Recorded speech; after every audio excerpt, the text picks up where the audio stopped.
is unconscionable to have CEOs making millions of dollars and not having writers and actors getting paid for the content they create. We're here in New York City about to join the picket line with writers and actors.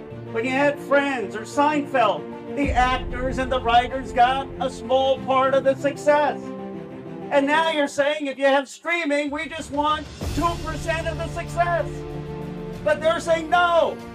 They're saying, no, we can't tell you how many people watch it. Give me a break. There's a simple solution. There are third parties that can tell you how popular a show was. And all you're saying is give the writers a small percent, 2% of the revenue of the show if it becomes popular. Don't just have the CEOs making millions of dollars.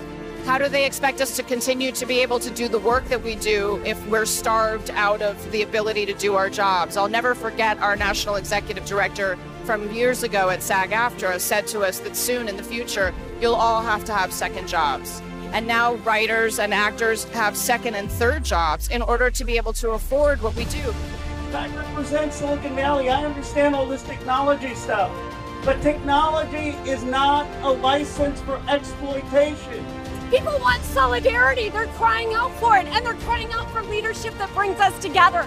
That's what we can do in our unions. People are seeing that the fight that writers and actors are in currently now is not just the fight of creative people versus studios. It's the fight of working people versus corporate interests. It's a broader issue about society, right? About working people having gotten shafted for the past 4 decades, where profits have gone up, jobs haven't kept up, and people can't afford to live. We're not all movie stars making millions of dollars. Quite the opposite. We're rank and file, blue-collar workers, and we're just asking for a fair wage. We have to stand up for ourselves, we have to stand up for each other, and we have to do it now.